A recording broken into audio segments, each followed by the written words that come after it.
So we were keen to have student-created content. We were keen that the voice of students was heard, and we were keen to bring on board current students to do that with us. So we wanted to give people this feel for the university from the inside. Putting it out there, we wanted to ensure that that student-created content worked whatever media people were coming in on it at, in a digital sense. We went digital. We decided to go digital from a fairly early stage. We talked about some much bigger campaigns, and some of the brilliant ideas that Precedent brought to us we'd love to have done, but we didn't have the £1 million available to us to do them. So we decided that no, we'd see what we could do digitally to create the same kind of buzz in an audience that actually spends most of its life like this. And any of you who've got, I had a target market for this. One of my sons was absolute target market for this. He spends his life like that, with his thumbs on his phone. So we knew that's where we had to pitch it, where they were living in the social space. Exactly. And when we created the microsite, we didn't want to just launch just another website that's just another drop of sand on the beach, water in the ocean, that no one's ever going to look at or go to. We needed, first of all, we needed that excellent content so that when people got to it, they actually had something that was useful to them. So like Louise said, we created a content plan, and we gave suggestions of articles for students to write, and then the university found students through the union and through just different contexts of, reviewing the top attractions in Cardiff, reviewing the best gigs to go to in Cardiff, and getting all that kind of content that's that student voice content to show up on the website. But then we also, like I said, needed an excuse for people to go to this site in the first place. We knew we were going to do direct mail outs and email newsletters and all that sort of kind of traditional marketing stuff, but we needed a hook. And so I'll let my friend No Signal introduce you what we use. No, unstable. There's nobody in the booth, which is a bit unnerving. So Stephen Fry, with his famous tweet, "Cardiff University is offering the ultimate scholarship, free tuition for life."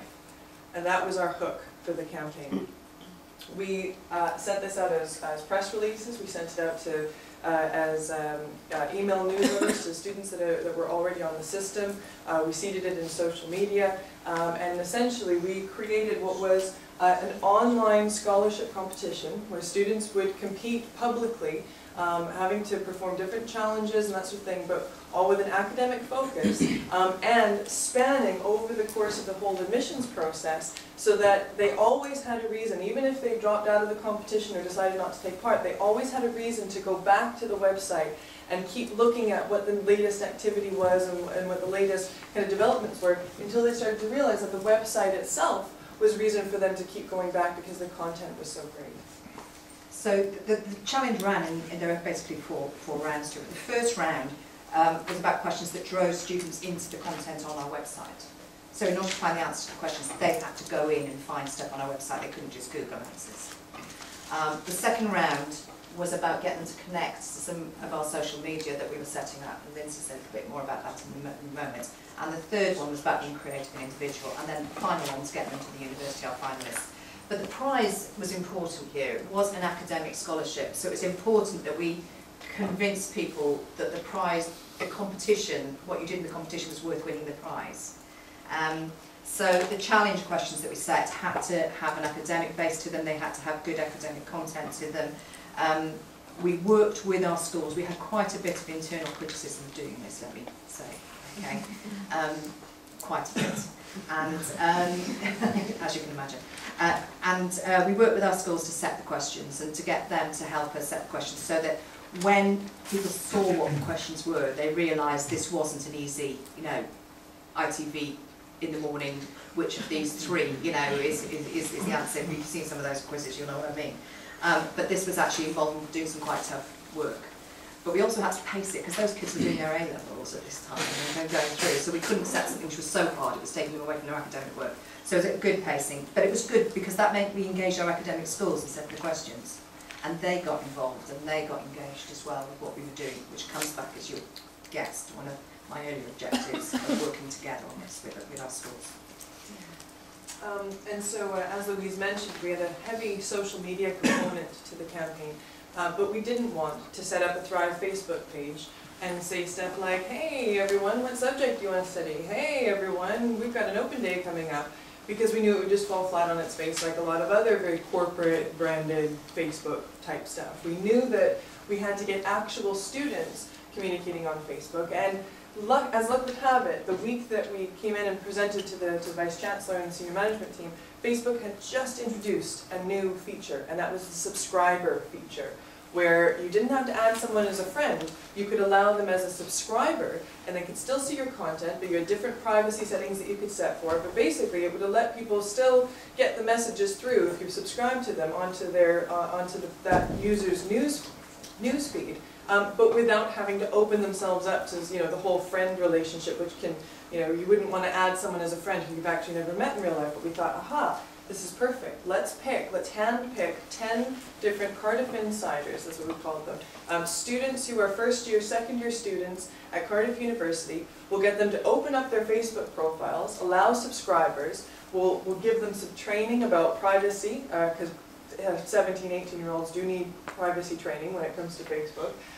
We'll give them suggestions of what kind of content they can post, but what's most important is we will not tell them what to post. The only time we ever gave them things to post that were specific were anything to do with the scholarship competition, if they were posting a challenge question or something along those lines. But otherwise, they just basically opened up their Facebook and they just posted.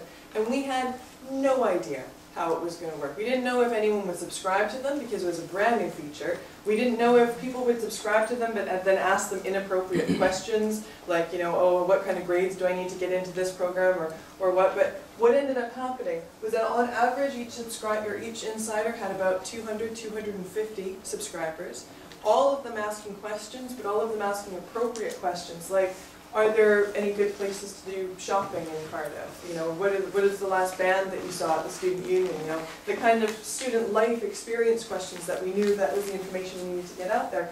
And what's really fascinating about this is that the scholarship, the prize was handed out back in May. I mean, that's long over. And I took this screenshot just maybe 2 weeks ago, and that's how many subscribers Kat still has. And Kat, by the way, is that student that I showed you on the earlier slide with the really close-up face. She's one of our insiders. So it was that way of getting the real students to talk to other prospective students and to do it in a way that the university had influence over, but it wasn't controlling, and it actually sounded like real 17-year-olds talking to other 17-year-olds. So we had Facebook going on, clearly, we're using it for subscribers. We were tweeting, we had various, not just the Stephen Fry tweet, we were obviously doing quite a bit more than that, although Stephen Fry was very helpful to us in doing 8,000 people in 2 minutes. and connecting in for us. And we wanted to look at how we might use YouTube channels as well. So the last but final round of the challenge involved them putting videos up of themselves that are our finalists to tell us about themselves and what Cardiff would mean to them. So we generated through that a huge amount of content which was their voice. It wasn't us, it was them saying it. A lot of it was, hey, I'm partying with my friends, I love my friends, I'm partying with my friends. And funnily enough, they didn't win. But they shared it openly. And we were looking for something more, we were looking for more balanced finalists, but it gave us a very open, huge amount of content to go onto YouTube, all tagged Cardiff University. And we, out of that, have identified some really strong content which we're going to continue using. And one of our finalists, particularly, did an animation which was just brilliant. And we're going to employ her this year to do animations for us, to put more stuff up. So, she was fabulous. She didn't win the overall scholarship, but she won that element of the round, and it was really creative and fantastic. So we've got all this creative content that we can use, all generated for us, and all genuine, authentic voices, not us. And we saw these personalities coming through. We saw these personalities coming through in the content. We saw it at our finals day as well with our 6 finalists we brought into the university. And they created music, as I mentioned, animation, using music, using all sorts of stuff. And one of the things that came out of this at the end, particularly when we had our finalists with us on our last day, was the phrase that they used back to us when we were saying, well, why do you want to be at Cardiff, why do you want to come? Oh, we want to meet like-minded people. I'm looking forward to being with like-minded people. That like-minded just came up again and again. And these were 6 students who had the most diverse backgrounds and subjects, but they saw each other as being like-minded to them because they were all choosing Cardiff, which went back to this issue about finding them a space in which they could talk to each other, not to us, and see that they felt like they fit in, they felt like they were part of what we had to offer from Cardiff. And that, you know, that was a very interesting part of what we did. Definitely, and I think the key things to take from the method, this portion of the presentation, is that this was what we needed to attract a huge share of voice, a huge amount of attention in the wake of the protests, the riots, the tuition hikes, you know, the policy changes. But the lessons that have been set from Thrive are now in play and are being used across the university. I mean, we've now got online hangouts that are being set up by each one of the different academic schools, so that when they've got these prospective students starting, they have a place to have to hold discussions and interact with one another on Facebook. I mean, it's easy to think that, you know, oh, well, we can't afford to give away a big, massive scholarship and have that be the hook of the campaign. It doesn't need to be a big, massive scholarship. What's needed is an incentive that matches the action that you're trying to get that person to do, and that has something to do with the unique qualities of that audience that you're targeting.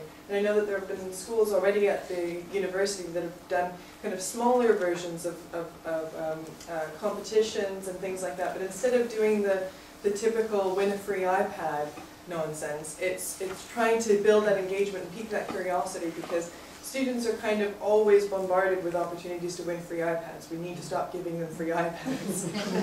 The funny thing was with our students, our 6 finalists on the day, they all won a Cardiff University scholarship, which gave them support, maintenance support at Talented. One of them was going to win this lifetime tuition prize, which was huge. But the biggest buzz we got was when we told them they'd all have free membership at the sports centre. They were, oh, that's brilliant, you know. Actually, that doesn't cost a lot, but they loved it. You know, it was something which was different. So it was quite interesting that the reaction we got to that. So the other thing you're bound to ask is, well, we've said we've done it all, but did it actually work for us? Well, yes. We say yes, it did work for us, and why? First of all, we did have a lot of press coverage of it. We did have a lot of headline media of it, and we had some good celebrity endorsement. You saw the Stephen Fry thing. We used a number of our honorary fellows that we're in touch with and we have an ongoing relationship with to promote it for us. It also gave us some negative press. And let's be honest about that. Particularly Times Higher didn't like it. NUS didn't like it. Called it the kind of X Factor competition and all of this.